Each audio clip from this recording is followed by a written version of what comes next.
अब हम लोग क्या पढ़ने वाले हैं?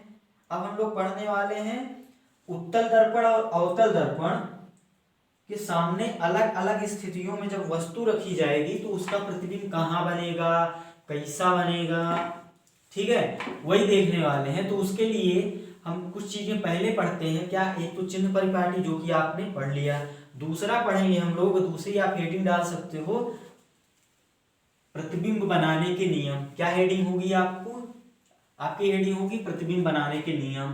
पहला नियम क्या कहता है कि यदि प्रकाश किरण मुख्य अक्ष के समांतर आपतित हो रही है, यदि प्रकाश किरण मुख्य अक्ष के समांतर आपतित हो रही है तो परावर्तन के पश्चात, ये मुख्य अक्ष है अपना इस दर्पण का, तो पहला नियम क्या कहता है कि यदि प्रकाश किरण मुख्य अक्ष के समांतर आपतित हो रही है तो परावर्तन होने के बाद सदैव F से जाएगी, सदैव F से जाएगी। अभी इस चीज का हमने उपयोग भी कर लिया था पीछे आपको बिना बताए ही। बात समझ में आ गई? यदि प्रकाश किरण समांतर आ रही है मुख्य अक्ष के समांतर आ रही है तो F से जाएगी। क्लियर है? इसको दूसरे शब्दों में ऐसे भी बोल सकते हैं कि यदि अनंत पर स्थित वस्तु है तो प्रतिबिंब F पर बनेगा। ये हो गया प्रतिबिंब निर्माण का पहला नियम। अच्छा, ये तो अवतल दर्पण के लिए है, चलो उत्तल दर्पण के लिए भी बना दें ये डायग्राम। ये उत्तल दर्पण है, ये है अपना मुख्य अक्ष। अब C तो इधर होगा ना।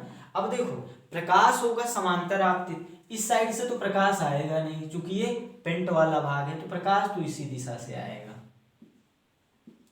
ठीक है, अब हम जानते हैं कि ये प्रकाश आगे जा भी नहीं पाएगा, दर्पण पेंट किया हुआ है, ये प्रकाश लौट जाएगा। लेकिन लौटेगा कैसे?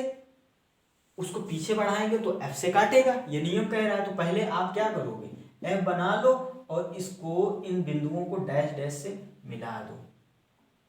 यही तो बताया मैंने। क्या करना है आपको, जहां भी प्रतिबिंब बनाना है आपको पहले से पता होना चाहिए। हमको पता है कि F पर ही प्रतिबिंब बनेगा, तो इन दोनों बिंदुओं को F से आप मिला दो।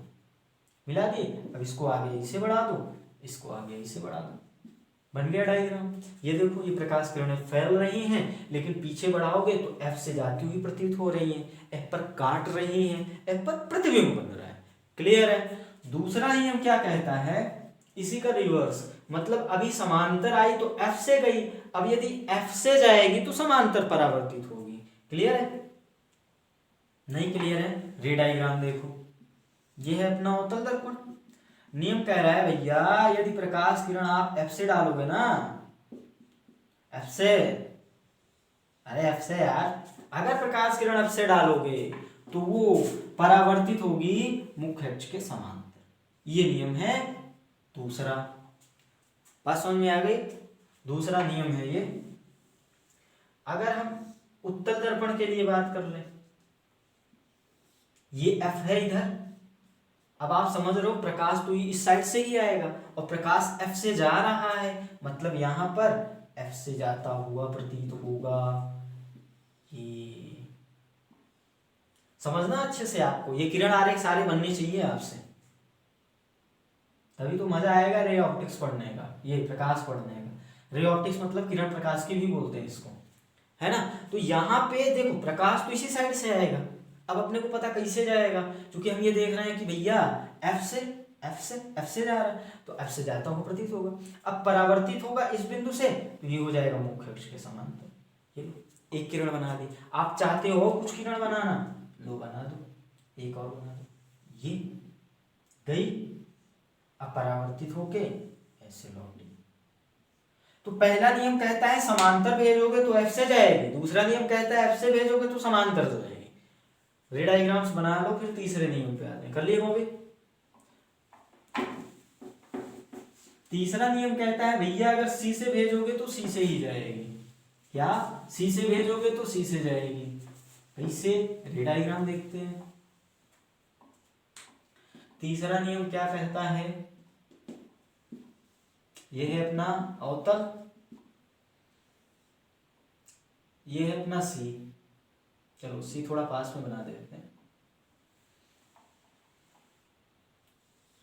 नियम कहता है कि प्रकाश किरण यदि C से भेजोगे, ये लो C से भेज दिया, आपतित प्रकाश, ये है आपतित प्रकाश, C से भेज दिया, एकदम सीधा है, क्योंकि आप जानते हो प्रकाश सीधी रेखा में चलता है। तो सी से भेज दिया। नियम कहता है सी से भेजोगे तो सी से ही लौटेगा, सी से भेज दिए तो सी से ही लौटेगा, ये नियम कहता है। बात समझ में आई? मतलब ये आया गया अपने ही मार्ग पे वापस लौट गया है, इसको ऐसे भी बोलते हैं, अपने ही मार्ग पे वापस लौट गया। ये ऐसे आया था ऐसे ही लौट गया। ठीक है, अगर आप उत्तल दर्पण के लिए बनाओ, उत्तल दर्पण का सी कहीं इधर होगा, इतना तो पता है आपको, और प्रकाश इस दिशा से तो आएगा नहीं, मतलब ऐसे सी से ये जा रहा था, यही लौट भी गया।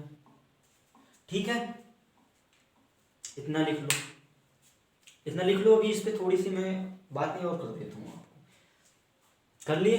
अभी देखो, कर लिए? आ जाओ। आप एक शब्द का उपयोग मैं कर देता हूँ, आपने पढ़ा होगा, है ना? उस शब्द का उपयोग मैं इसलिए कर रहा हूँ क्योंकि अभी जब अपवर्तन पढ़ रहे होंगे तो उससे एक क्वेश्चन पूछा गया है, इसलिए उसका उपयोग कर रहा हूँ, नहीं तो ना करता मैं, सीधा निकल लेता यहाँ से। अभिलंबवत आपतन, क्या? अभिलंबवत आपतन, इस शब्द को याद रखना, इससे एक क्वेश्चन पूछा गया है अपवर्तन में। पूछा गया मैं इसलिए कह रहा हूँ, पूछा तो गया ही है और आगे भी संभावना रहती है, आप समझदार हो। अब देखो अभिलंबवत आपतन होता क्या है? अभिलंबवत आपतन वह आपतन होता है जिसमें जो प्रकाश होता है ना, लंबवत आपतित होता है। प्रकाश कैसा आपतित होता है? लंबवत। परिभाषा ही क्या कहती है कि प्रकाश लंबवत आपतित होगा। अब बताओ हमको, अगर हमको इस बिंदु पे प्रकाश आपतित करवाना है तो इस बिंदु पे अभिलंब खींचो, ये है अभिलंब, ये समतल दर्पण है, ये है अभिलंब, और इसी अभिलंबवत आपतन है तो अभिलंबवत आपतित हो गया 90 अंश पे। अब अगर इस बिंदु पे अभिलंब खींचे तो अभिलंब भी तो वही है और आपतित प्रकाश भी वही है, क्यों? अभिलंबवत आपतन है। अभिलंबवत आपतन मतलब 90 अंश पे आपतन, और जो अभिलंब होता है वो भी 90 अंश पे होता है, मतलब दोनों एक के ऊपर एक ही है। ये आपतित प्रकाश है, ये अभिलंब है, ये आपतित प्रकाश है, यही अभिलंब है। अब परिभाषा बताओ आपतन कोण की। आपतन कोण क्या कहता है? आपतित किरण और अभिलंब के बीच का कोण। आपतित किरण और अभिलंब दोनों एक के ऊपर एक, तो मतलब दोनों के बीच का कोण कितना? 0। अरे भाई ये दो रेखाएं हैं, दोनों एक के ऊपर एक हैं, तो कोण कितना बन रहा है? 0 डिग्री। तो अब यहां अभिलंबवत आपतन के लिए आपतन कोण कितना हो गया? 0।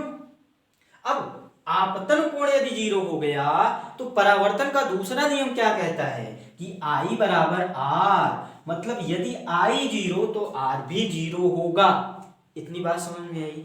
अब R क्या होता है? R होता है परावर्तित किरण और अभिलंब के बीच का कोण, तो ये है अभिलंब। अब परावर्तित किरण के बीच का, दो किरणों के बीच का कोण, दो रेखाओं के बीच का कोण 0 कब होगा? जब दोनों एक के ऊपर एक हो। जिसे आपतित किरण और अभिलंब दोनों एक के ऊपर एक है तो कोण हो गया I। अब R भी 0 चाहिए परावर्तन के दूसरे नियम से, तो R 0 कब होगा? यदि परावर्तित किरण भी अभिलंब के ऊपर हो। तो ये लो, मतलब अब अभिलंब को भूल जाओ, अब आपतित प्रकाश ऐसे और उसी के ऊपर लौट गई परावर्तित किरण, इस नियम से। समझ में आ गया? तो ये तो समतल दर्पण था।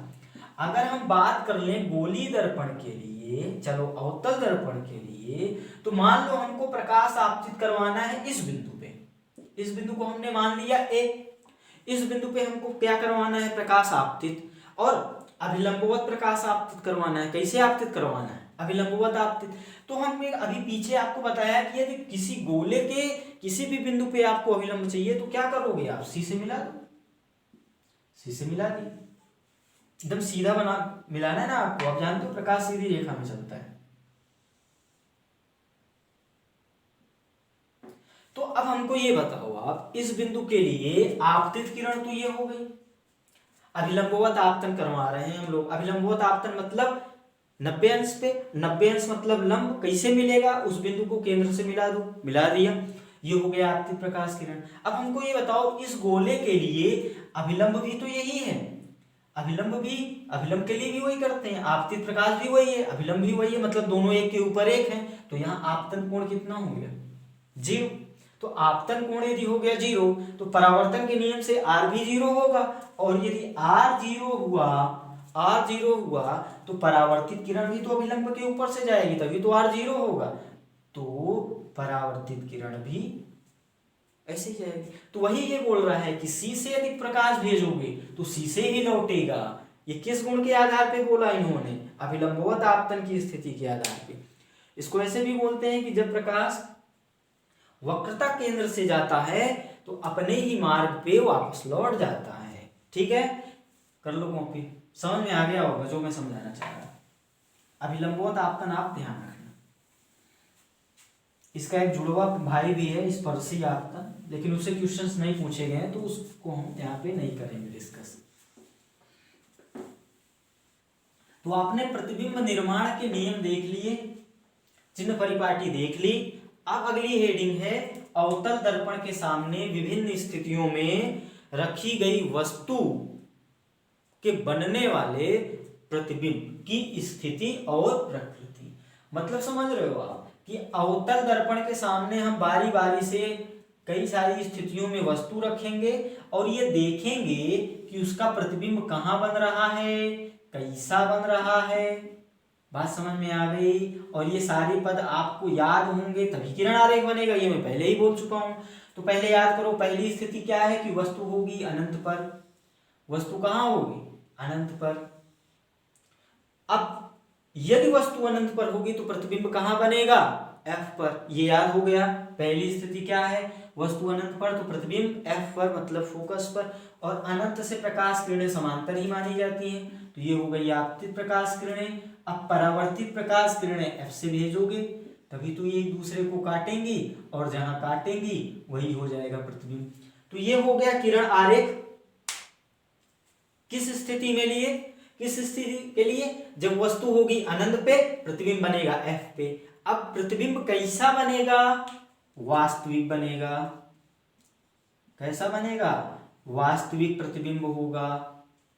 अब यहां पे हम कुछ चीज देखने वाले हैं कि वास्तविक प्रतिबिंब क्या होता है और आभासी प्रतिबिंब। वास्तविक, इस पे हम तुलना देख लेते हैं, है ना। ऐसा पहले मैं इंक भर लेता हूं, आप इसको अपनी कॉपी से याद करते रहो कि जब वस्तु अनंत पर होती है तो प्रतिबिंब कहाँ बनता है? फोकस पर। आप जब ये लेक्चर देखोगे तो आप किताब लेकर बैठोगे, अपना नोट्स, है ना, क्योंकि चीजें मैं लिखा तो रहा नहीं हूँ, एक्सप्लेन कर रहा हूँ, है ना। ऐसा ना हो कि आप हवा में पढ़ रहे हो, भागवत सुन रहे हो, राम राम जप रहे हो और कुछ याद नहीं हो रहा है। राम राम जपना गलत बात नहीं है, यहाँ के लिए मैं बोल रहा हूँ, है ना। मतलब समझ में आ रही है? भागवत तो है नहीं, चल जाएगा काम।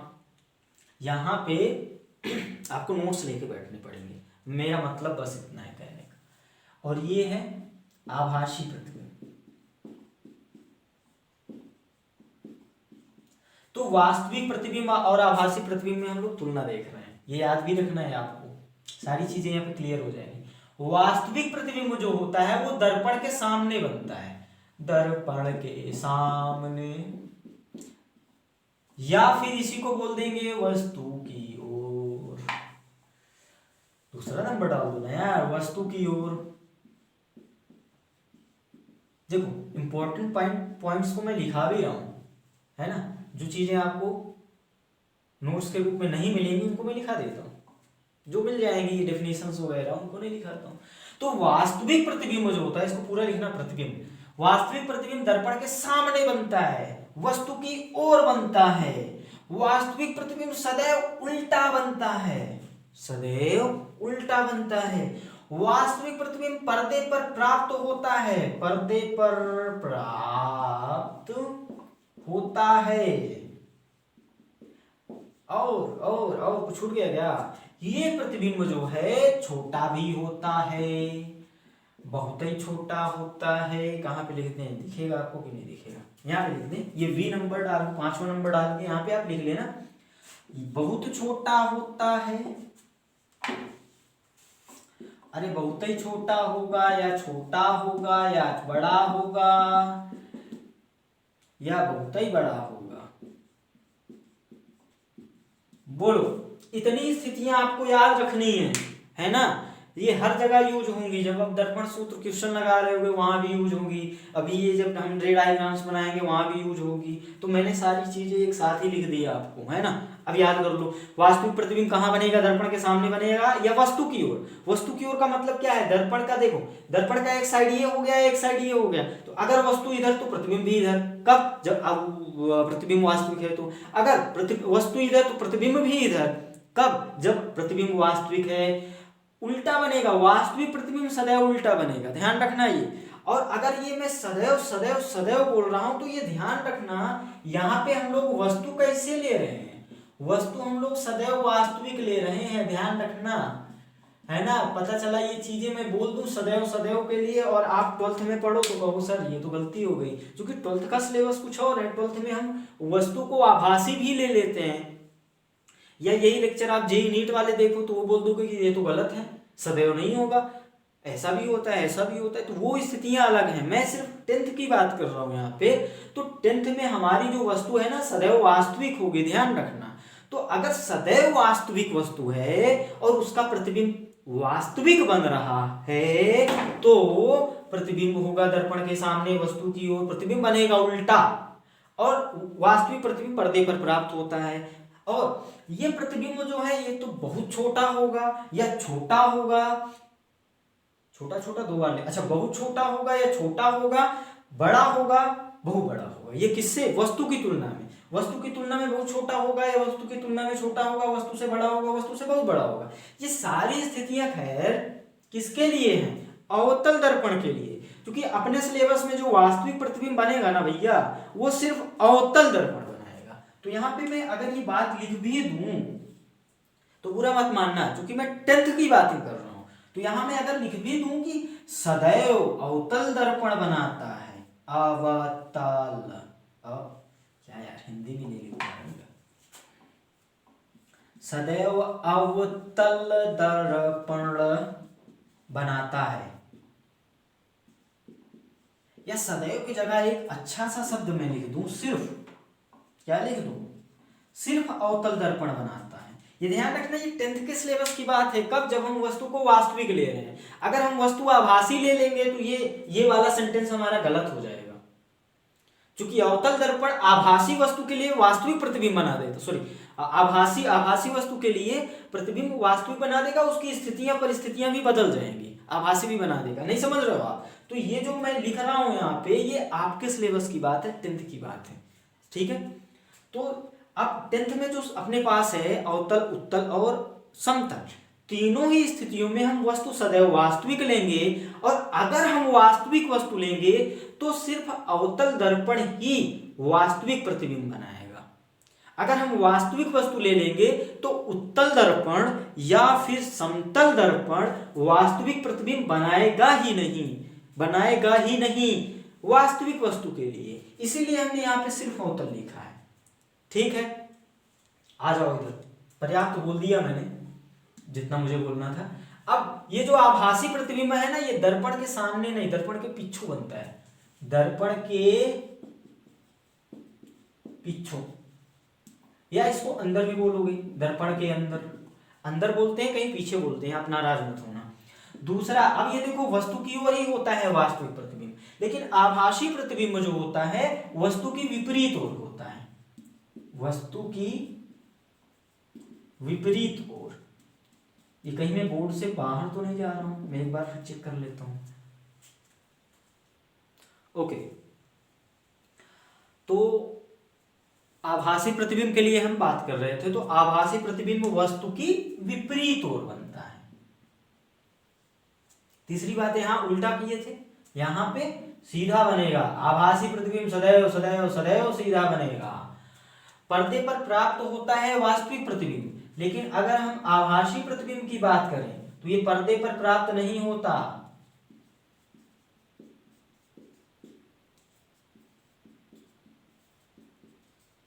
बात समझ में आ रही है? ये बातें आपको याद रहेंगी ना तो आप कभी वास्तविक आभासी प्रतिबिंब में गलती करोगे ही नहीं, गारंटी बोल रहा हूं। अब यहां पे हमने ये जो दोनों बातें बताई थी ना, ये वास्तविक के लिए बताई थी, ध्यान रखना, ये दोनों वास्तविक के लिए बातें थी। अब दो बातें और आभासी से करेंगे, उसके लिए डायग्राम हटा देते हैं, फिर से बना लेंगे। हम तुलना कर रहे हैं वास्तविक प्रतिबिंब और आभासी प्रतिबिंब में, लेकिन ये ध्यान रखना कि ये आभासी और वास्तविक प्रतिबिंब की तुलना हम कब कर रहे हैं, जब हम वस्तु ले रहे हैं वास्तविक, आभासी वस्तु नहीं ले रहे हैं। ठीक है, तो ये जो दोनों स्थितियां थी ये वास्तविक प्रतिबिंब के लिए थी, है ना। अभी ये जो स्थितियां हैं आभासी के लिए, उसी के आगे आपको लिखना है आपकी कॉपी में। 4 पॉइंट्स हो गए। 5वां पॉइंट ये कह रहा है प्रतिबिंब बहुत छोटा बन सकता है, छोटा बड़ा। यहां पर जो प्रतिबिंब है ना 3 प्रकार का बनेगा, या तो छोटा बनेगा, आभासी प्रतिबिंब जो है या तो छोटा बनेगा। देखो सारी चीजें मैं एक साथ लिख रहा हूं, आपको याद करने में आसानी होगी। छोटा प्रतिबिंब अगर बन रहा है, अगर वास्तविक वस्तु का आभासी प्रतिबिंब बन रहा है और वो वस्तु से छोटा बन रहा है, तो वो बनाएगा उत्तल दर्पण। कौन बनाएगा? उत्तल दर्पण। यहां पे यदि प्रतिबिंब बराबर बन रहा है, बराबर मतलब वस्तु के बराबर, वस्तु के बराबर आकार का, तो वो समतल दर्पण बनाएगा। और यदि प्रतिबिंब बन रहा है वस्तु से बड़ा, तो वो बनाएगा अवतल दर्पण। बात समझ में आ रही है आपको? देखो यहां पे हमने बोला कि बहुत छोटा प्रतिबिंब बनेगा, छोटा बड़ा बहुत बड़ा बनेगा, और ये सारे प्रतिबिंब सिर्फ अवतल दर्पण बनाएगा। यहाँ पे वास्तविक प्रतिबिंब आपके सिलेबस में सदैव अवतल दर्पण बनाएगा, अवतल समतल बनाएगा नहीं। तो आपको अगर सवाल में दिख रहा है, जैसे ही दिख गया वास्तविक प्रतिबिंब, आपके दिमाग में बात क्लियर हो जानी चाहिए कि वास्तविक प्रतिबिंब सदैव अवतल बनाएगा। बात समझ में आ गई? लेकिन वहीं पर अगर आपको ये दिख गया आभासी प्रतिबिंब, तो आपको 3 बातें ध्यान रखनी है कि भैया आभासी प्रतिबिंब आ गया, अच्छा अवतल भी बनाएगा, उत्तल भी बनाएगा, समतल भी बनाएगा। अब अगर वो प्रतिबिंब छोटा है वस्तु से तो अवतल दर्पण बनाएगा, अगर वो प्रतिबिंब वस्तु के बराबर है तो समतल दर्पण बनाएगा, अगर वो प्रतिबिंब वस्तु से बड़ा है तो अवतल बनाएगा। क्लियर है? यहाँ पे अगला पॉइंट इसी के आधार पर लिख सकते हैं कि तीनों बनाते हैं। तीनों मतलब कौन? उत्तल, अवतल, समतल। बात समझ में आ गई? यहाँ पे जो वास्तविक प्रतिबिंब, जैसे ही दिखे आपको वास्तविक प्रतिबिंब, आप बोलोगे सिर्फ अवतल बनाएगा। और जैसे ही दिख जाए आभासी प्रतिबिंब, आप कहोगे थोड़ा रुको, सोचता हूं फिर बताता हूं। क्यों? क्योंकि तीनों बनाएगा, उत्तल, अवतल, समतल तीनों बनाएगा। हमको ये देखना पड़ेगा कि प्रतिबिंब बड़ा है, छोटा है, बराबर है। अगर प्रतिबिंब छोटा है तो उत्तल, बड़ा है तो अवतल, बराबर है तो समतल। बात समझ में आ गई? तो ये था कंप्लीट वास्तविक और आभासी प्रतिबिंब के लिए कंप्लीट नोट्स था, इसको आप अच्छे से याद रखना। क्लियर है? अभी इस पे थोड़ी सी बातें हम एक बार और करेंगे जब हम दर्पण सूत्र पढ़ रहे होंगे, तो वहां से भी कुछ आपको सीखने को मिल जाएगा, फिर हो जाएगा कंप्लीट। ठीक है, तो इसको नोट कर लेना आप। अब हम लोग फिर से अपनी हेडिंग में वापस लौटते हैं। अपनी हेडिंग क्या थी ये जरूर लिखना है यहाँ पे कि वस्तु वास्तविक है, और वही अपने सिलेबस में है, वस्तु आभासी नहीं है। क्योंकि अगर वस्तु आप आभासी ले लिए, चलो यहाँ पे एक लाइन में बोल देता हूं ताकि मेरी बात की भी थोड़ी वैल्यू बढ़ जाए, तो आपको भी समझ में आ जाए। ये वास्तविक प्रतिबिंब था, 2 मिनट ले लेता हूं आपका। अगर ये प्रतिबिंब वास्तविक था, मैंने कहा सिर्फ क्या बनाता है? अवतल दर्पण ही। मतलब मैंने ये क्या बोल दिया कि अगर वास्तविक प्रतिबिंब बन रहा है, अगर विकल्प दे दिया कौन बनाएगा, तो आप बोलोगे अवतल। अगर मैंने लिख दिया विकल्प में उत्तल और समतल और अवतल तीनों, तो आप सिर्फ अवतल को टिक करोगे। लेकिन आप ये नोट करके लिख भी लो चाहे, आप ये ध्यान रखो कि जो समतल दर्पण से, मैं समतल का उदाहरण दे देता हूँ, बाकी तो उत्तल का भी मिल ही जाएगा आपको, खैर उत्तल तो नहीं बनाता। समतल दर्पण जो है ना, आभासी वस्तु का वास्तविक प्रतिबिंब भी बनाता है। क्या करता है समतल दर्पण? समतल दर्पण आभासी वस्तु का, आभासी वस्तु हो गई ना ये, इस पे प्रकाश इस ओर आ रहा है, अब ये परावर्तित होगी। हम जानते हैं इतनी ही दूरी पर प्रतिबिंब बनेगा, तो ये परावर्तित हो जाएगी, ये परावर्तित हो जाएगी। मतलब समतल दर्पण जो है ना, आभासी वस्तु का वास्तविक प्रतिबिंब भी बनाता है, वास्तविक प्रतिबिंब भी बनाता है। समतल दर्पण सिर्फ अवतल नहीं बनाता, समतल भी बनाता है, लेकिन वो स्थिति बदल गई। वो स्थिति कौन सी है? आभासी वस्तु की, जो कि आभासी वस्तु अपने सिलेबस में नहीं है। अपने सिलेबस में सिर्फ क्या है? वास्तविक वस्तु। इसीलिए इसको मैंने लिख दिया था सिर्फ अवतल। क्लियर हो गई ना? ध्यान रखना, आपको इस सब चीजों में पढ़ना ही नहीं है। आप तो 10th ही देख रहे हो ना, आप ये सिर्फ ही याद कर लेना, है ना? आपका बोर्ड में काम हो जाएगा, उसके बाद भूल जाना इसको। अब अपनी हेडिंग में लौटते हैं हम लोग, और अपनी हेडिंग क्या है? अवतल दर्पण की विभिन्न स्थितियों में जब हम वस्तु रखते हैं ना, तो प्रतिबिंब कहाँ कैसा बनेगा वही बताना है अपने को। पहली स्थिति हम लोग लिख रहे थे, वस्तु को रख रहे थे कहाँ पे?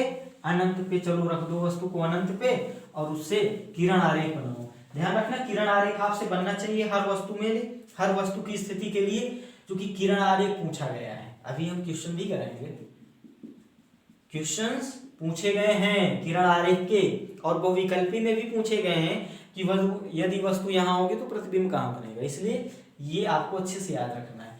किरण आरेख के लिए हम 2 समांतर प्रकाश किरणें भेजेंगे। पहली स्थिति क्या है? वस्तु अनंत पर है, आप लिख लोगे। वस्तु अनंत पर होती है तो प्रतिबिंब F पर बनता है। ये लिखने वाला काम आप करो, बोलने वाला, समझाने वाला काम मैं कर रहा हूँ। आप लिख दोगे कि जब वस्तु अनंत पर रखी होती है अवतल दर्पण के सामने, तो उसका प्रतिबिंब F पर बनता है, बहुत छोटा बनता है। देखो आपको याद हो, अभी हमने वास्तविक प्रतिबिंब के लिए लिखा था ना, बहुत छोटा बनेगा, छोटा बनेगा, बड़ा बनेगा, बहुत बड़ा बनेगा। तो पहली वाली स्थिति बहुत छोटा होगा, उल्टा होगा, बहुत छोटा होगा, उल्टा होगा, वास्तविक होगा, वास्तविक होगा, दर्पण के सामने वस्तु की ओर।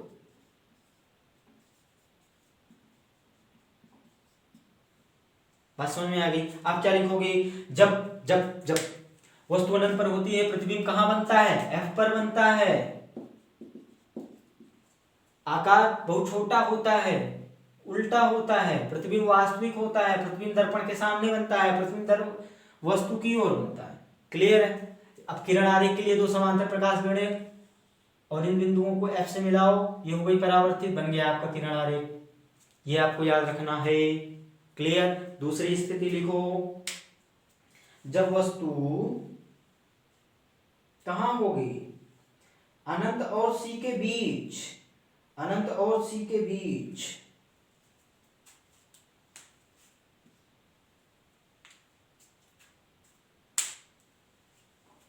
रे डायग्राम और ये सारे पॉइंट्स आपको याद रखने हैं प्रतिबिंब के बारे में। अब वस्तु को हम ले लिए कहां? अनंत और C के बीच। देखो कई सारे शब्द यूज करता है, अनंत व C के बीच, अनंत व C के बीच वस्तु क्या हो। दूसरा शब्द यूज करता है वस्तु C से परे हो, परे, C से परे हो या C से दूर हो, इन शब्दों का उपयोग करता है। वस्तु कहां हो? या तो अनंत और C के बीच में हो, या फिर कहे C से परे हो, परे का मतलब ही दूर होता है, C से दूर। इन तीनों लाइनों को यूज कर सकता है। तो प्रतिबिंब, सबसे पहले मैंने क्या कहा, किरण आरेख बनाने के लिए आपको प्रतिबिंब के बारे में पूरी जानकारी होनी चाहिए। कहां बनेगा, कैसा बनेगा, तभी आप सही डायग्राम बना पाओगे, रे डायग्राम, किरण आरेख। तो प्रतिबिंब बनता है, अब F पर नहीं बनेगा, अब प्रतिबिंब C और F के बीच बनेगा, C व F के बीच। ये हम प्रतिबिंब के बारे में बात कर रहे हैं, प्रतिबिंब की स्थिति परिस्थिति के बारे में। यहां पर वस्तु के बारे में बात कर रहे हैं। वस्तु होगी अनंत और C के बीच, या C से परे, C से दूर। यहाँ पर प्रतिबिंब बनेगा F और C के बीच। अब प्रतिबिंब बहुत छोटा नहीं होगा, प्रतिबिंब छोटा होगा। अब देखो बहुत छोटा और छोटा में अंतर समझ लेना। अभी जब प्रतिबिंब F पर बन रहा था ना, तो बिंदुवत आकार का बन रहा था, और वस्तु अनंत पर थी, वस्तु बहुत बड़ी थी, उसकी तुलना में बिंदुवत प्रतिबिंब छोटा होगा, इसलिए उसको हमने बोला था बहुत छोटा। और यहाँ पर अब यूज करना है प्रतिबिंब छोटा बनेगा, ध्यान रखना, प्रतिबिंब छोटा बनेगा, बहुत छोटा नहीं बनेगा, छोटा बनेगा। अब चूंकि प्रतिबिंब वास्तविक ही बनेगा, हमने कह दिया भैया अवतल दर्पण है तो वास्तविक बनेगा। खैर अवतल दर्पण आभासी भी बनाता है, ध्यान है, बड़ा बनाता है, आभासी भी बनाता है। तो वास्तविक प्रतिबिंब भी होगा और उल्टा ही होगा, और सामने होगा, वस्तु की ओर होगा। अब किरण आरेख देख लो। अब किरण आरेख के लिए आपको ये चीजें याद रखनी है, ध्यान रखना कि कौन कौन सी किरण हम भेज रहे हैं। तभी आप सही बना पाओगे। अब वस्तु जो है, ये चीज हटा देना। चलो वस्तु, ये हमने कहा कि वस्तु आप मुख्य अक्ष के लंबवत मान लो, क्योंकि सी और अनंत के बीच में है ना। अब तो वस्तु की आपको एक निश्चित दिशा पता चल चुकी है। अब वस्तु है ये ए बी, एक प्रकाश किरण आप समांतर भेज दो और एफ से भेज दो, ज्यादा बड़ी वस्तु बना ली। लो, एक प्रकाश किरण समांतर भेज दिए, अब समांतर वाली एफ से जाएगी, गई। एक प्रकाश किरण एफ से भेजोगे तो समांतर लौटेगी। देखो ये जहां एक दूसरे को काट रही है वहीं पे प्रतिबिंब बनेगा। ये यहां पर सी था, ये प्रतिबिंब बन गया, ये प्रतिबिंब बन गया। ये ए का ये ए डैश हो गया, ये बी का ये बी डैश हो गया, प्रतिबिंब बन गया ए डैश बी डैश। और प्रतिबिंब कहाँ बना है? सी और एफ के बीच में। तो हमने दो प्रकाश किरणें ली, एक ये समांतर भेजी तो ये एफ से गई, एक हमने एफ से भेजी तो समांतर गई। और दोनों जहां पे एक दूसरे को काटी, ये वाली और ये वाली, तो इस बिंदु का प्रतिबिंब और एक आई, तो ये बन गया प्रतिबिंब। बात समझ में आई? अब देखो ये उल्टा ही तो है, मुख्य अक्ष के नीचे है। यहाँ पे एक शब्द और यूज कर सकते हो, मुख्य अक्ष के नीचे, मुख्य अक्ष के नीचे ही बनेगा। दर्पण के सामने वस्तु इधर थी, प्रतिबिंब भी इधर है, मतलब वस्तु की ओर है और वास्तविक है। दिख रहा है ना, वास्तव में प्रकाश किरणें काट रही हैं, तो ये वास्तविक है। और वास्तविक प्रतिबिंब पर्दे पर प्राप्त किया जा सकता है। कितने ही सारे टर्म आप लिख सकते हो जो हमने अभी लिखा था वास्तविक प्रतिबिंब के लिए ना, वो सारे यहाँ पे लिख सकते हो आप। पर्दे पर प्राप्त किया जा सकता है, लिख सकते हो। क्लियर है बात? समझ में आ गई? वस्तु कहाँ थी? सी और अनंत के बीच। अब देखो प्रतिबिंब यहाँ बना। आपको यहाँ पे एक चीज और थोड़ा ध्यान से समझो। अभी वस्तु अनंत पर थी यहाँ पर, तो प्रतिबिंब बना एफ पर। अब वस्तु को हम पास लाए तो प्रतिबिंब इस साइड में आया। देखो वस्तु को हम इस साइड में ला रहे हैं ना, अनंत पर थी, अब सी और अनंत के बीच लाए, अभी सी पर लाएंगे, सी एफ ऐसे बढ़ाएंगे वस्तु को, तो प्रतिबिंब ऐसे भागेगा। अगर हम वस्तु को ऐसे ला रहे हैं ना तो प्रतिबिंब ऐसे भागेगा। ये याद रखना, आपको आसानी होगी। वस्तु को हम ऐसे ला रहे हैं ना तो प्रतिबिंब ऐसे भाग रहा है। अनंत पर लाए तो एफ पर बना, अनंत और सी के बीच में लाए तो अब सी और एफ के बीच बनेगा। क्लियर है? अब अगर हम सी पर लाएंगे तो सी पर बनेगा, फिर और सी और एफ के बीच लाएंगे तो अनंत और सी के बीच बनेगा। ऐसे ही टर्म बदल जाएंगे। क्लियर है? बना लिया। तीसरा देखते हैं हम लोग। ये सारे रे डायग्राम्स पूछे गए हैं, ध्यान रखना। वस्तु कहां है? सी पर। अपनी वस्तु कहां पे आ गई भैया जी? सी पे। वस्तु सी पर तो प्रतिबिंब भी सी पर, प्रतिबिंब भी सी पर। अब प्रतिबिंब जो है बराबर आकार का बनेगा, प्रतिबिंब बराबर आकार का। अभी मैं एक नोट और लिखवा दूंगा आपको, उसमें मैं अवतल दर्पण, समतल दर्पण, उत्तल दर्पण तीनों की तुलना करवा दूंगा, तो आप ये बात समझ जाओगे कि अवतल दर्पण ना आभासी प्रतिबिंब भी बनाता है, वास्तविक भी बनाता है। उस वाले से भी आपको समझ में आया होगा, क्योंकि आभासी वाले में भी अवतल था, वास्तविक वाले में भी अवतल था। ठीक है, लेकिन फिर उसको मैं अलग से ही लिखवा दूंगा, टेंशन ना लो। तो अब जो हम वस्तु को रख रहे हैं सी पे, तो प्रतिबिंब कहाँ बन रहा है? सी पर। रे डायग्राम पे आ जाए, ये यहाँ है अपना सी, यहाँ पर होगा अपना एफ। अब अगर प्रतिबिंब सी पर तो वस्तु सी पर तो प्रतिबिंब सी पर। अब दो किरण भेजे हैं, एक तो अगर हम समांतर भेज दें, देखो वस्तु ये निश्चित लंबाई की है, एक प्रकाश किरण भेज दी है। अब हम ये जानते हैं कि ये एफ से लौटेगी। अब देखना रे डायग्राम हमको ऐसे बनाना है, हमको ये सारी चीजें तो पता चल गई, उल्टा बनेगा, वास्तविक सामने बनेगा, वस्तु की ओर बनेगा।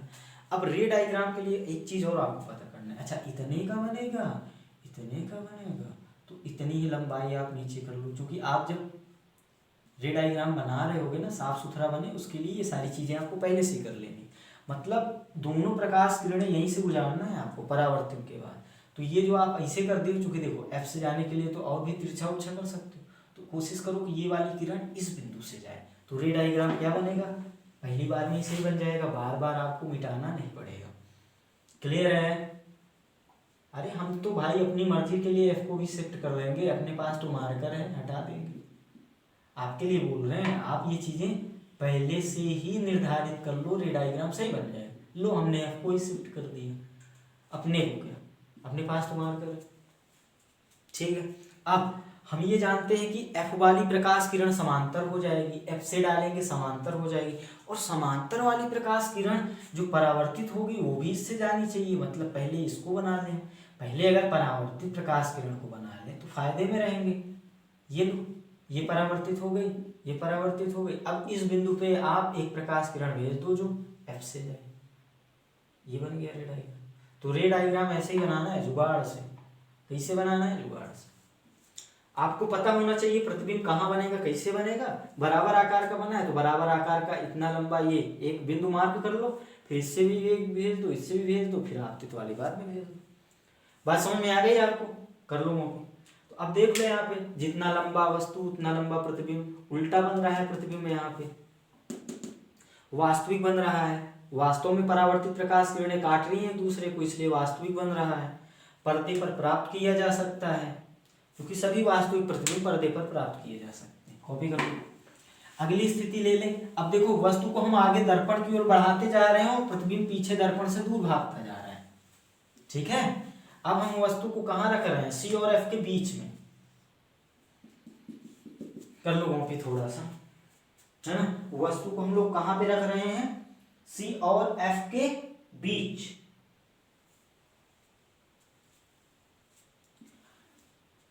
ये अपना सी, ये अपना है। तो सबसे पहले प्रतिबिंब देख लो कहाँ बनता है।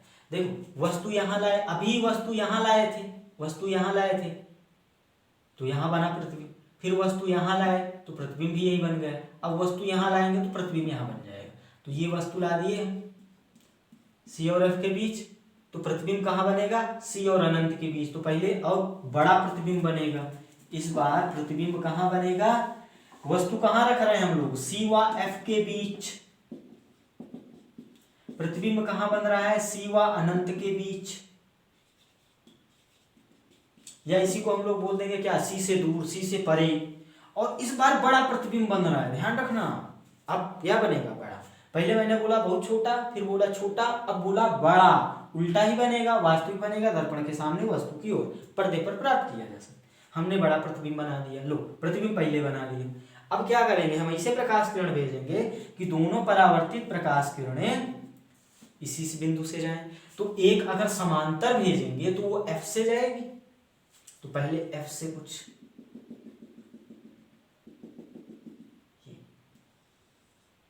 बात समझ में आई क्या? ऐसे ही रे डायग्राम बनाएंगे, जाएंगे जुगाड़ लेके।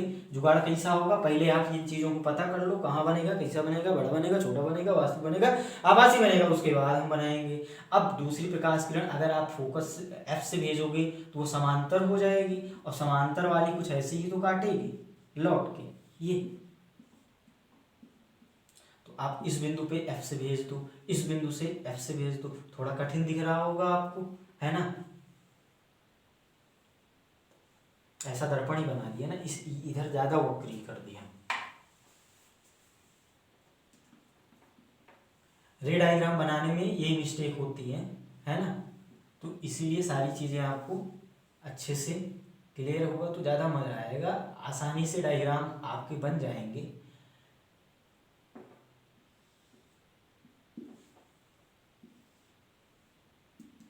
इधर ज्यादा मैंने घुमा दिया था। ये है आपतित प्रकाश, ये है परावर्तित प्रकाश।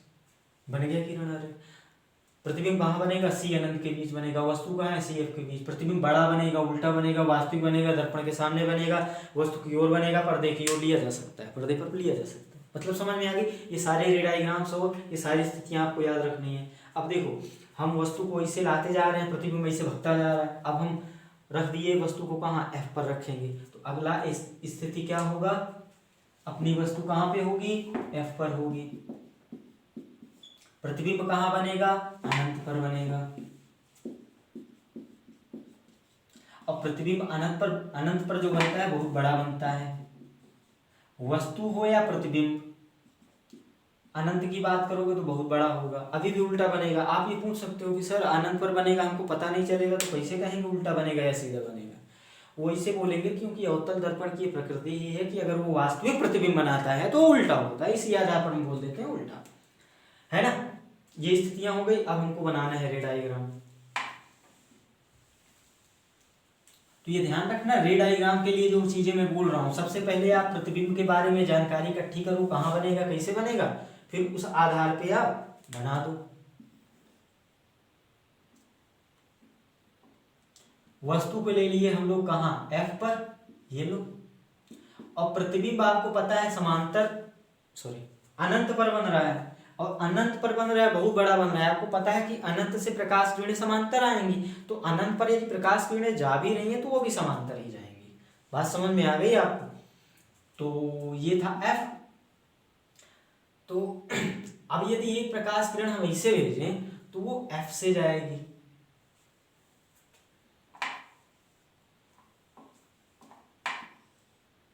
ये है आपतित, ये है परावर्तित, यही से निकल गई।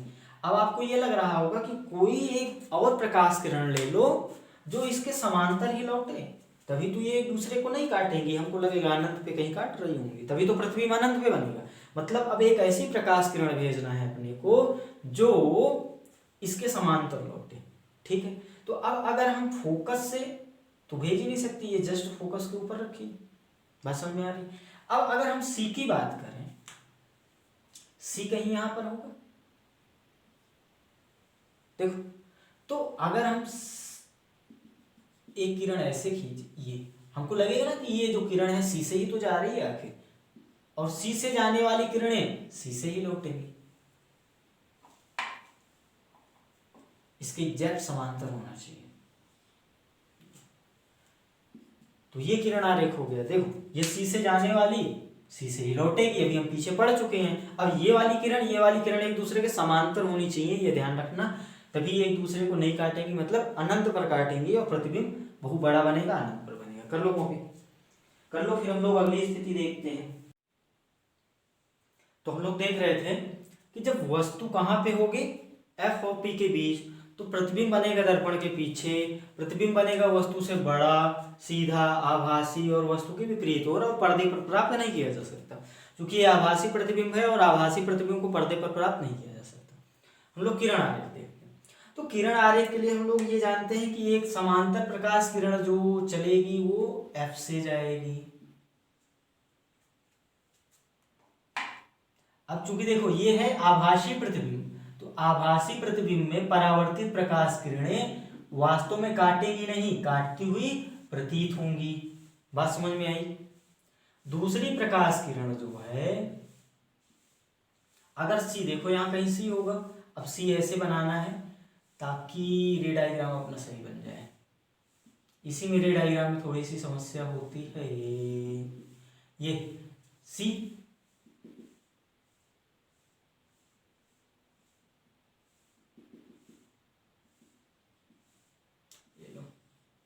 अब हम जानते हैं कि सी से जाने वाली प्रकाश किरणें सी पर ही लौटती, ये बात समझ में आई?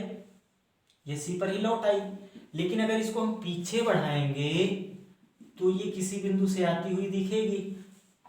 अभी यहीं पे रे डायग्राम में थोड़ी समस्या आपको होने वाली है, जो कि दिख रही होगी आपको, है ना। तो किरण आरेख के लिए देखो, ये तो सी वाली मिल गई, एफ वाली भी ऐसे करना है ताकि वहां से जाए। चलो हम तो एफ को भी शिफ्ट कर देंगे यार, तभी कह रहे हैं ना कि किरण आरेख अच्छे से यदि बनाना है तो स्थितियां पता होनी चाहिए। देखो अपने को समांतर प्रकाश किरण यदि यहां से भेजेंगे तो ये वाली प्रकाश किरण जो है, थोड़ा और ऊपर भेजो, नहीं तो वस्तु की स्थिति ही बदल जाएगी।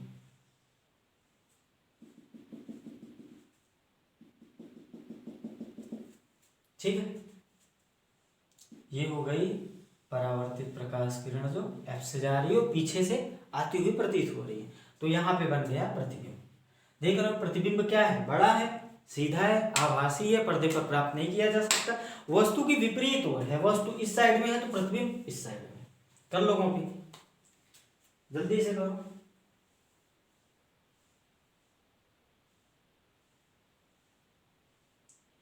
कॉपी करके अगली हेडिंग आप लिखो कि उत्तल दर्पण के सामने वस्तु की विभिन्न स्थितियों में बनने वाले प्रतिबिंब की स्थिति प्रकृति ज्ञात करना। अब उत्तल दर्पण के लिए दो ही स्थिति देखेंगे हम। एक तो वस्तु को अनंत पर रख दो, फिर उसके बाद कहीं रख दो, या फिर आप ऐसे ही बोल दो भैया कहीं भी रख दो। प्रतिबिंब बनेगा सदैव क्या, आभासी वस्तु से छोटा।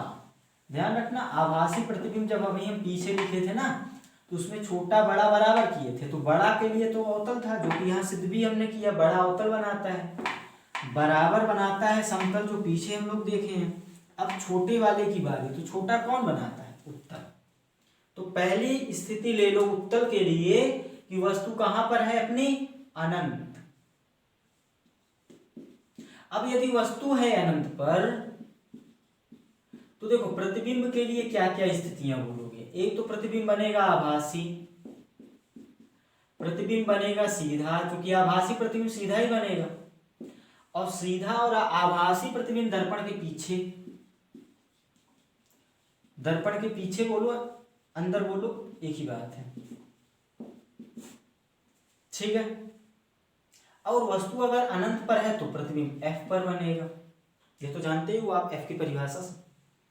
आभासी बनेगा, सीधा बनेगा। अब इसको पर्दे पर प्राप्त नहीं किया जा सकता, और ये वस्तु की विपरीत ओर बनेगा, वस्तु की विपरीत ओर बनेगा, क्योंकि आप वस्तु ले रहे हो वास्तविक। चलो आ जाओ, उत्तल दर्पण बनाते हैं हम लोग। ये है अपना उत्तल दर्पण। प्रकाश आपको इधर से भेजना है, इधर कहीं C होगा, F होगा, है ना, पता है आपको। आपको प्रतिबिंब बना, अनंत पर है वस्तु, तो अनंत से प्रकाश समांतर होगा। अब समांतर अगर आप ऐसे बना दोगे, थोड़ा सोचना, अगर दोनों प्रकाश किरणें ऐसे ले लोगे तो ये दोनों F से ही जाएंगी, बोलो।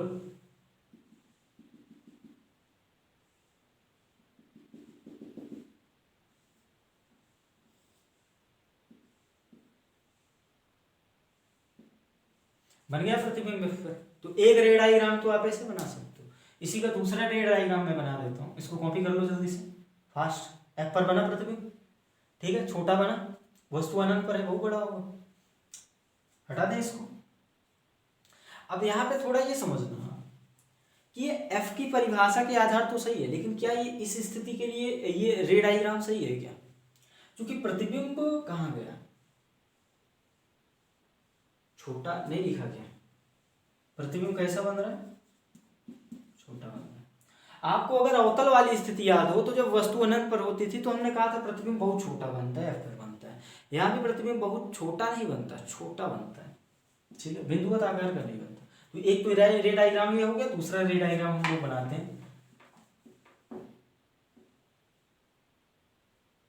कॉपी कर लिया होगा, कर लो, पॉज करके लिख लिया। अब हम ये जानते हैं कि एक प्रकाश किरण यदि F से F पर आएगी तो समांतर जाएगी,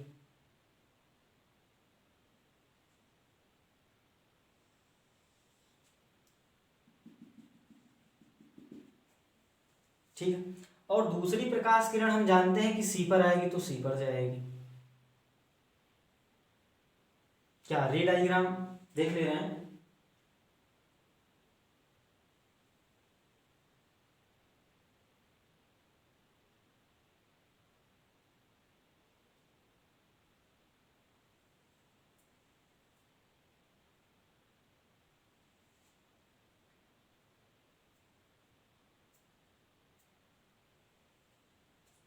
देखो अपनी स्थिति क्या है, वस्तु कहां पर है, अनंत पर, प्रतिबिंब बन रहा है F पर, छोटा बन रहा है, बहुत छोटा नहीं बन रहा है। अगर बहुत छोटा बोलता तो बिंदुवत आकार का बन रहा होता, जो कि पिछले वाले रे डायग्राम में हमने देखा है ना। वो स्थिति है F की परिभाषा के लिए, वो स्थिति इस किरण आरेख को दर्शाने के लिए नहीं है।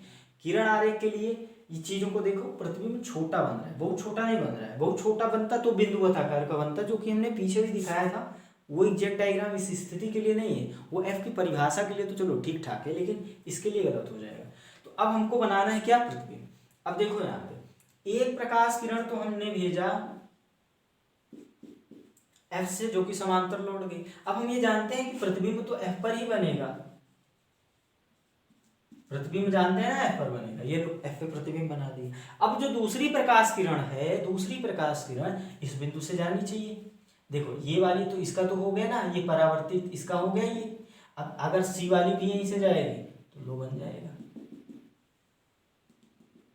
और हम जानते हैं कि अनंत से जो प्रकाश आपतित होता है कैसे होता है, समांतर। ये दोनों प्रकाश किरणें क्या होंगी, समांतर।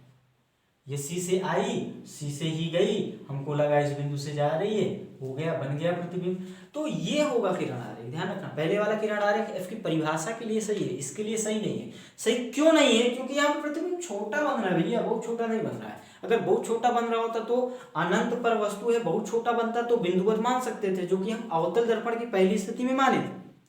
यहाँ पे प्रतिबिंब बहुत छोटा नहीं बन रहा है, मतलब बिंदुवत प्रतिबिंब नहीं बन रहा है, उसकी कुछ ना कुछ लंबाई होगी। लेकिन अगर हम जो पहले डायग्राम बनाए थे अभी इसी यहीं पे, वो ऐसे बनाए थे ना।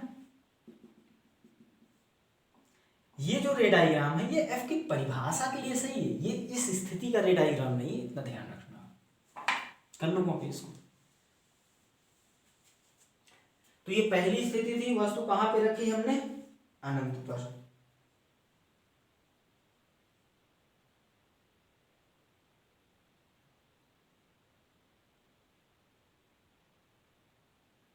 कर लिए। दूसरी स्थिति है कि वस्तु जो है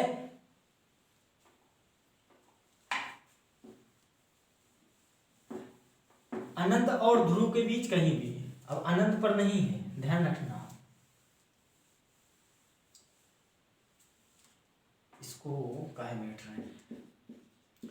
तो इस स्थिति के लिए वस्तु कहां है, इनफाइनाइट व एफ के बीच। अब प्रतिबिंब एफ पर नहीं बनेगा, पी और एफ के बीच बनेगा। ये स्थितियां आपको याद रखनी। प्रतिबिंब आभासी बनेगा, सीधा बनेगा, दर्पण के पीछे अंदर बनेगा, वस्तु की विपरीत ओर बनेगा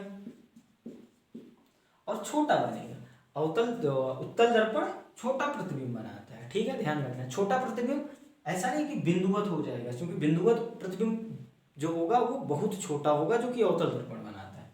इसकी कुछ ना कुछ लंबाई होगी। आ जाते हैं, गलती यहीं पे हो जाती है ना। बहुत छोटा का मतलब क्या, छोटा का मतलब क्या, बहुत छोटा का मतलब बिंदुवत, जो कि अवतल दर्पण के लिए हमने पहली स्थिति ली, जब प्रतिबिंब वस्तु को अनंत पे रखा, प्रतिबिंब एफ पे बनाया। यहाँ वस्तु अनंत पर ले रहे हैं, प्रतिबिंब तो एफ ही पर बन रहा है, लेकिन बहुत छोटा नहीं बन रहा है, छोटा बन रहा है, उसका मतलब बिंदुवत नहीं बनेगा, ठीक है। अब कहीं भी रख दो वस्तु, आप ये वस्तु रख दी, ठीक है। अब देखो हमको प्रतिबिंब कहाँ बनाना है, ये है अपना एफ, ये है अपना सी। प्रतिबिंब बनाना है एफ और पी के बीच। ये तो अपना पी है, जानते ही हो, पी और एफ के बीच बनाना है। चलो हम पी और एफ के बीच मान लो यहाँ बना देते हैं। छोटा है, वस्तु से छोटा है, सीधा है, आभासी है, ठीक है। अब इससे प्रकाश किरणें भेजो, तो एक तो समांतर भेजोगे। अब वो समांतर भेजोगे तो एफ से जाएगी ना,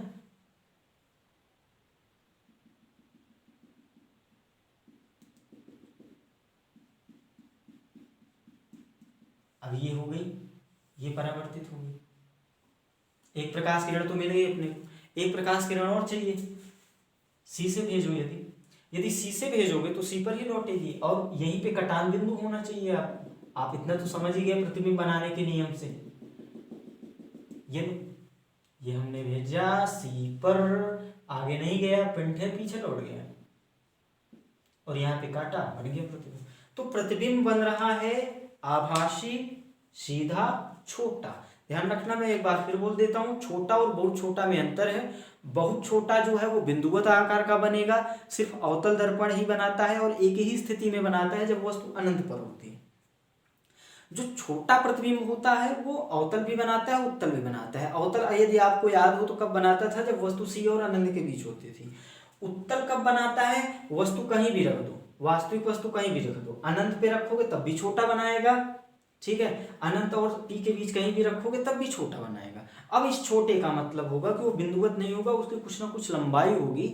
इसलिए ये वाला रे डायग्राम आप मत बना देना बोर्ड में, इसीलिए मैंने आपको बताया था बनाकर कि आप मिस्टेक मत करो। ये वाला डायग्राम एफ पे पे काट रही, समांतर भेज रहे हो आपको सर सही तो होना चाहिए ये रे डायग्राम। ये सही नहीं होगा क्योंकि अगर ये एफ पर अगर काट रही है तो एफ पर ये एफ कहाँ होगा, फोकस पे होगा, सॉरी मुख्य अक्ष पे होगा, मतलब ये बिंदुवत वस्तु बना दिया आपने, तो ये रे डायग्राम नहीं सही होगा। पहले वाले के लिए भी, इस वाले के लिए तो खैर गलत ही हो जाएगा क्योंकि प्रतिबिंब एफ और पी के बीच बन रहा है। पहले वाले के लिए ये प्रतिबिंब, अभी उत्तर के पहले वाले केस के लिए ये सही नहीं होगा। क्यों नहीं सही होगा मैंने बताया आपको, क्योंकि प्रतिबिंब बहुत छोटा नहीं बन रहा है। अगर बहुत छोटा बन रहा होता तो ये स्थिति सही हो जाती। प्रतिबिंब छोटा बन रहा है इसलिए पहली जो हमने रे डायग्राम बनाया था वो वाला सही होगा, ये सही नहीं होगा। चलो ठीक है, क्लियर है, कर ले कॉपी। अब इसके क्वेश्चंस देख ले। इसके भाई बहुत ज्यादा क्वेश्चंस पूछे गए हैं, है ना, रे डायग्राम से रिलेटेड, तो ये ध्यान रखना। और इनकी स्थिति ऐसे, ये डायरेक्ट ये वाली भी याद रखनी है कि आभासी बनेगा, वास्तविक बनेगा, सी पर है तो सी पर बनेगा, अनंत पर है तो एफ पर बनेगा, उल्टा बनेगा, सीधा बनेगा, कैसा बनेगा, ये सारी चीजें याद रखनी है ना, क्योंकि ऐसे ही इससे क्वेश्चंस बहुत ज्यादा पूछे गए हैं। अब हम लोग क्वेश्चंस देखेंगे। आप पहले क्वेश्चंस पढ़ सकते हो। पहले गया, कह रहा है वस्तु अवतल दर्पण के फोकस और ध्रुव के बीच रखी है। भैया जी एफ और पी के बीच रखी है, तो प्रतिबिंब की स्थिति किरण आरेख याद करो। प्रतिबिंब जब वस्तु को आप रखते हो एफ और पी के बीच तो कहां बनता है प्रतिबिंब, अभी पीछे हम देखे थे, लास्ट वाला केस देखे थे अवतल दर्पण का। प्रतिबिंब बनता है आभासी बड़ा दर्पण के पीछे या अंदर, ठीक है। रे डायग्राम आप देखकर बना लेना।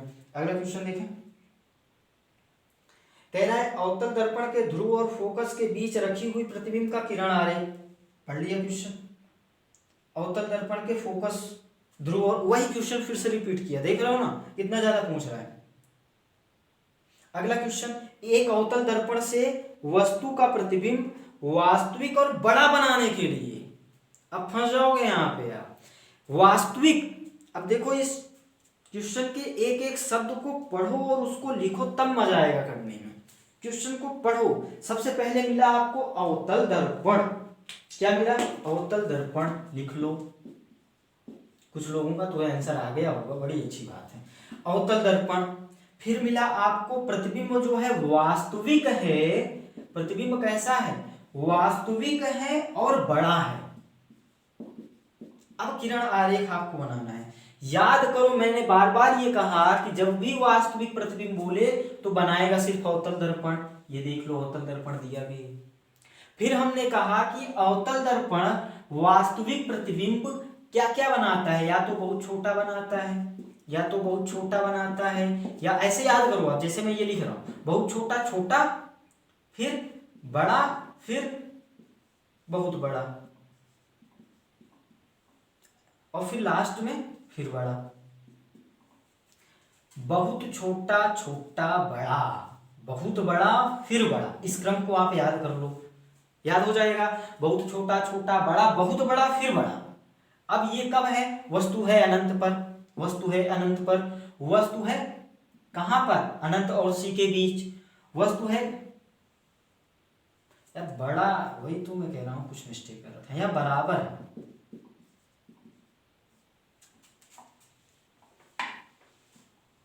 ये है बड़ा, फिर है बहुत बड़ा, और फिर लास्ट में है बड़ा। ये लास्ट वाला बड़ा दिख रहा है आपको कि नहीं, पता नहीं मुझको, है ना, आप देख लेना। तो अब देखो बहुत छोटा कब बनाएगा, जब बनेगा अनंत पे, जब वस्तु होगी अनंत पे, प्रतिबिंब बनेगा फोकस पे। छोटा कब बनेगा, जब वस्तु सी और अनंत के बीच होगी और प्रतिबिंब बनेगा एफ और सी के बीच। बराबर बनेगा, वस्तु होगी सी पर, प्रतिबिंब होगा सी पे। बड़ा, अब बड़ा बनना शुरू होगा। बड़ा कब बनेगा, अब जब एफ के और पास ले जाओ, अभी सॉरी सी के और, सी और एफ की ओर, तो सी और एफ के बीच रखोगे तो बड़ा बनेगा, और जैसे ही एफ पर रख दोगे तो बहुत बड़ा बन जाएगा, बहुत बड़ा बन जाएगा फिर से अनंत पर, और जैसे ही फिर से वस्तु को आप रख दोगे एफ और पी के बीच, प्रतिबिंब बड़ा बन जाएगा, पीछे बन जाएगा आभासी। तो यही जो बड़ा वाली, ये लास्ट वाली स्थिति है ना, यही है आभासी वाली। बाकी ये सारी स्थितियां वास्तविक वाली हैं। बात समझ में आ रही है? तो अब यहां पे समझना, ये बहुत बड़ा और बड़ा वाले में अंतर है ना। तो आप बड़ा वाली स्थिति कब के लिए है, जब वस्तु कहां पे होगी, सी और एफ के बीच। क्योंकि बहुत बड़ा कब बनाता है, जब वस्तु एफ पर होती है और प्रतिबिंब अनंत पर बनता है बहुत बड़ा। ये सारे पद आप अच्छे से ध्यान रखना। तो आप ये कौन सी स्थिति है, प्रतिबिंब बड़ा चाहिए आपको और वास्तविक चाहिए। अगर यहीं पे कहता आभासी और बड़ा, तब ये लास्ट वाली स्थिति बनाते आप, वस्तु को रखते पी और एफ के बीच, तो प्रतिबिंब बनता बड़ा और आभासी।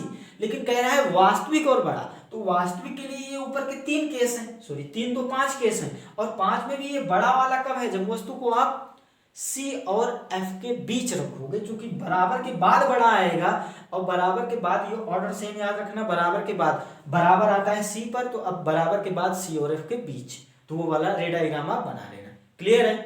पीछे हम बना चुके हैं ना, इसीलिए बार बार नहीं बना रहे, जितना समय बच जाए अपना। आगे बढ़े, अगला क्वेश्चन देखो, कह रहा है अवतल दर्पण के सम्मुख स्थित। अब देखो अवतल दर्पण के सम्मुख स्थित, मैं एक एक पद आपको लिख के क्यों दिखा रहा हूं, ताकि आप ये चीज समझ जाओ कि आप क्वेश्चंस को अटेम्प्ट कैसे करते हो।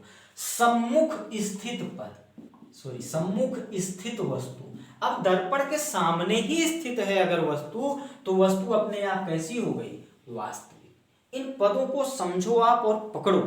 कह रहा है अवतल दर्पण के सम्मुख स्थित वस्तु, अगर वस्तु सम्मुख स्थित है, दर्पण के सम्मुख है, तो वो वास्तविक वस्तु होगी। क्लियर है? आरेख बनाइए, वस्तु की स्थिति दी गई है पहले पार्ट में, केंद्र से अधिक दूरी पर, वही सी और अनंत के बीच बना लेना। दूसरा क्या है, वक्रता केंद्र पर, सी पर है तो सी पर ही बनेगा।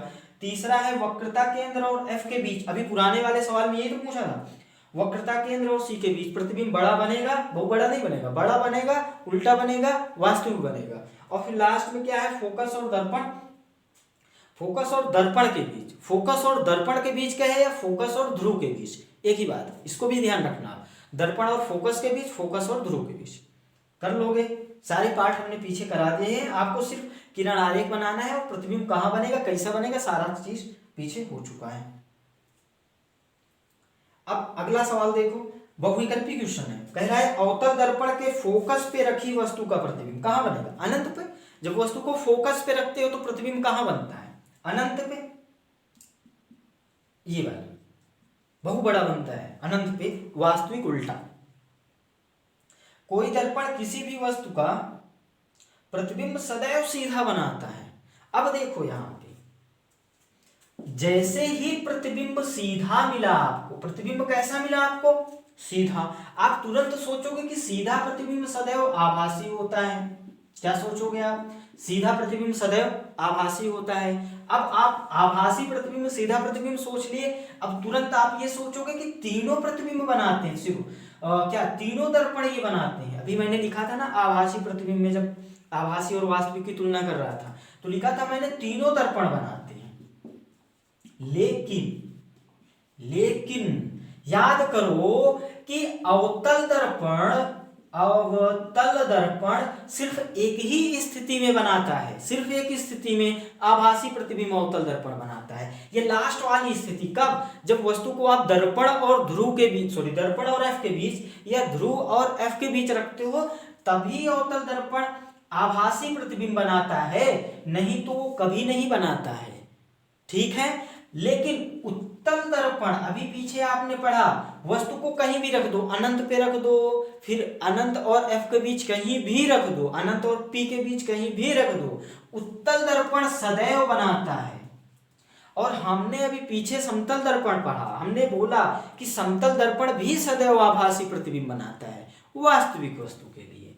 तो इसमें आपका आंसर देखो, अगर इसमें आप इसको सही से अगर पढ़ो तो इसमें लिखा है सदैव, सदैव शब्द का उपयोग किया है।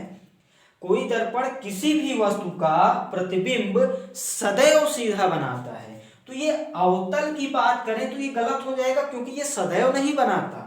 उत्तल और समतल जो हैं वो सदैव बनाते हैं। बात समझ में आई? तो अपना आंसर क्या होगा, समतल या उत्तल, मतलब डी वाला पार्ट।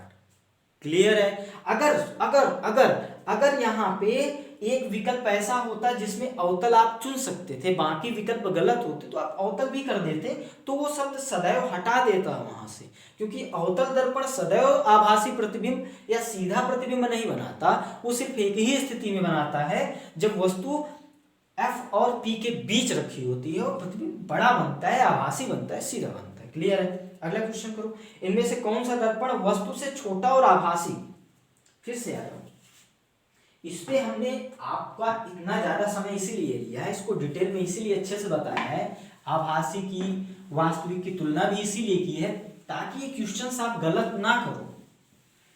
हमने बताया आपको कि आभासी प्रतिबिंब तीनों बनाते हैं लेकिन अवतल सदैव नहीं बनाता। चलो आप चाहो तो नोट करके इस चीज को फिर से लिख लो, नोट्स बना लो, ये क्वेश्चन नहीं नोट्स बना लो कि जो अवतल दर्पण है, अवतल दर्पण जो है वो आभासी प्रतिबिंब भी बनाता है और वास्तविक भी बनाता है। क्योंकि मिस्टेक यहीं पे होते हैं इसलिए मैं इस पे बार बार लौट के पढ़ा रहा हूं, ज्यादा समय ले रहा हूं। आभासी सिर्फ एक बार बनाता है, सिर्फ एक बार कब बनाता है आप जानते हो, जब वस्तु को F और P के बीच रखते हैं। वास्तविक कई बार बनाता है, पता है आपको, जब वस्तु अनंत पे रखो, C अनंत के बीच C F, है ना, समझ में आ गई बात। अगर यहीं पे हम बात करें उत्तल दर्पण की, तो उत्तल दर्पण, यहां पे एक पद और लिख लो मजेदार, कि जो आभासी बनाता है ना प्रतिबिंब, ये बड़ा बनता है। ये आभासी प्रतिबिंब कैसा होता है? बड़ा होता है। क्योंकि अभी आप पढ़ोगे उत्तल दर्पण जो है, अब देखो उत्तल दर्पण जो आभासी और वास्तविक दोनों बना रहा था उत्तल, वो आभासी बड़ा बन रहा था, लेकिन यहां अवतल सिर्फ आभासी बनाएगा। ध्यान रखना ये आपके सिलेबस की बात कर रहे हैं, सिर्फ आभासी बनाएगा। और ये जो सिर्फ आभासी बनेगा भी ना भैया, ये छोटा बनेगा। तो जैसे ही सवाल में आपको दिखे कि प्रतिबिंब आभासी हो और छोटा हो, तुरंत आप अवतल को टिक करोगे। जैसे ही आपको सवाल में दिखे कि आभासी हो और बड़ा हो, तो आप अवतल पे जाओगे। आभासी की जगह वो सीधा शब्द उपयोग कर सकता है, बात समझ में आ गई आपको, और वास्तविक की जगह उल्टा शब्द उपयोग कर सकता है। और समतल दर्पण की अगर हम बात करें तो समतल भी सिर्फ आभासी ही बनाता है, सिर्फ आभासी बनाता है।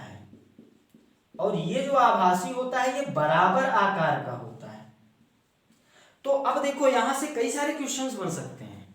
एक क्वेश्चन आपसे पहले पूछा कि आभासी और बड़ा कौन बनाएगा? अवतल। आभासी और छोटा तो अब बनाएगा उत्तल। आभासी और बराबर आकार का तो बनाएगा समतल।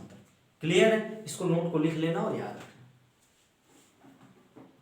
थोड़ी सी इंक और डालनी पड़ेगी, आप लिखते रहो, है ना।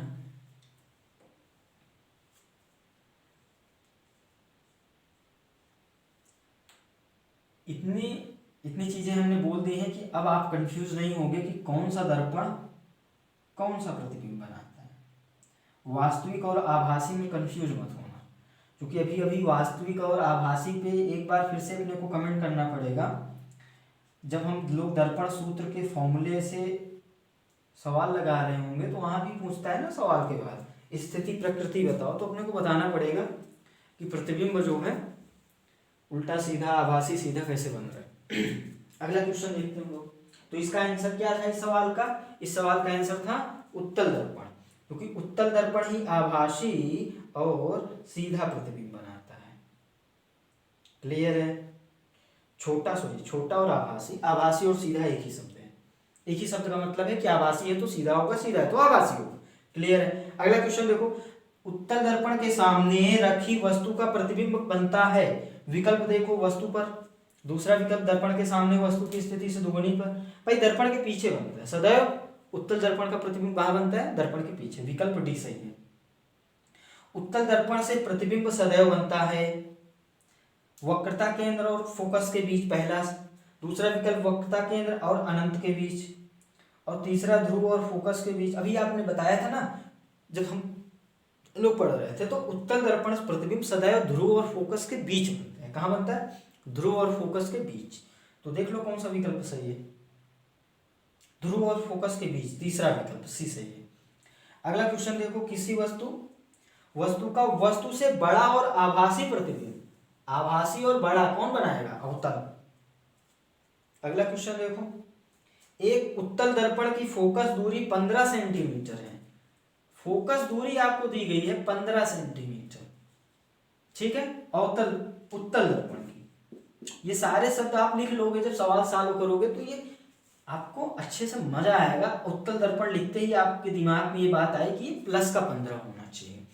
तो उत्तल दर्पण की फोकस दूरी प्लस का 15 सेंटीमीटर, इसके द्वारा वस्तु का प्रतिबिंब अधिक से अधिक कहाँ बनेगा, अधिक से अधिक प्रतिबिंब कहाँ बनेगा भैया जी, फोकस दूरी, उत्तल दर्पण की फोकस दूरी आपको पता है 15। अब हम ये जानते हैं, ये पहले हटा दें कहो तो हटा देते हैं, कुछ लोगों का आंसर आ गया होगा। उत्तल दर्पण ना अभी इसके पीछे वाले सवाल में ही तो था, प्रतिबिंब सदैव कहाँ बनाता है, ध्रुव और फोकस के बीच, और अधिकतम कहाँ, ध्रुव पर। याद ही तो है, जब अनंत वाली स्थिति थी तो प्रतिबिंब कहाँ बनाया था, अनंत वाली के लिए, अनंत वाली स्थिति के लिए प्रतिबिंब कहाँ बनाया था, एफ पर बनाया था। तो अब फोकस दूरी आपको पता है, तो जो यदि वस्तु अनंत पर होगी उत्तल दर्पण के लिए तो प्रतिबिंब बनेगा एफ पर, और अगर वस्तु अनंत और पी के बीच कहीं होगी तो प्रतिबिंब बनेगा एफ और पी के बीच। तो प्रतिबिंब या तो यहाँ बनेगा या इसके बीच में बनेगा। तो अधिकतम दूरी कितना होगी, एफ की ही दूरी होगी अधिकतम, जो कि अधिकतम दूरी आपको फोकस दूरी हो जाएगी। तो इसका आंसर क्या है, 15 सेंटीमीटर। मतलब अगर वस्तु कहीं भी रख दो, अगर फोकस दूरी 15 है तो अधिकतम दूरी कितनी हो जाएगी, 15। बात समझ में आ गई, आंसर आप समझ गए, बी वाला है। उत्तल दर्पण से बनने वाले प्रतिबिंब की प्रकृति, उत्तल दर्पण ध्यान याद करो, सदैव आभासी बनाएगा सीधा बनाएगा, आभासी सीधा, बी विकल्प है। अगला क्वेश्चन कह रहा है, एक दर्पण जो है वस्तु के सापेक्ष सीधा और आकार में छोटा प्रतिबिंब, सीधा और छोटा अभी लिखा था ना, सीधा और छोटा, तो क्या मिला, सीधा मतलब आभासी हो गया, तो आभासी और छोटा क्या, उत्तल बनाता है। यह किस प्रकार का दर्पण है, पता चल गया, उत्तल। प्रतिबिंब वास्तविक है या आभासी, आभासी। अगला क्वेश्चन, अवतल दर्पण तथा उत्तल दर्पण से बनने वाले आभासी प्रतिबिंब में क्या अंतर है। वही बात अभी जो हमने लिखा था वही, कि उत्तल दर्पण और अवतल दर्पण से बनने वाले आभासी प्रतिबिंब में अंतर ये होगा कि आभासी प्रतिबिंब में अंतर ये होगा कि अवतल वाला जो होगा, अवतल वाला जो होगा वो बड़ा होगा और उत्तल वाला जो होगा वो छोटा होगा। क्लियर। अगला क्वेश्चन, उत्तल दर्पण तथा उसके फोकस के बीच स्थित वस्तु के बने प्रतिबिंब की स्थिति, प्रकृति और किरण आरेख बना दोगे आप। वस्तु कहाँ रख रहे हैं, ये फोकस के बीच, दर्पण और फोकस के बीच मतलब ध्रुव और फोकस के बीच दूसरी वाली स्थिति है, किरण आरेख बना देना। और स्थिति प्रकृति बताने का मतलब प्रकृति कहाँ, प्रतिबिंब कहाँ बनेगा, दर्पण के पीछे बनेगा, पीएफ के बीच बनेगा, सीधा बनेगा, छोटा बनेगा, आभासी बनेगा, दर्पण पर्दे पर प्राप्त नहीं होगा, वस्तु की विपरीत ओर बनेगा। ये सारे पद जो हमने पीछे बताए हैं आप लिख सकते हो।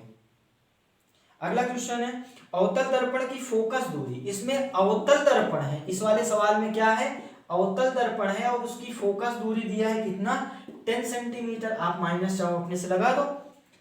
दर्पण से 20 सेंटीमीटर की दूरी पर रखी वस्तु, अब देखो वस्तु को रख रहे हैं वो 20 सेंटीमीटर पे।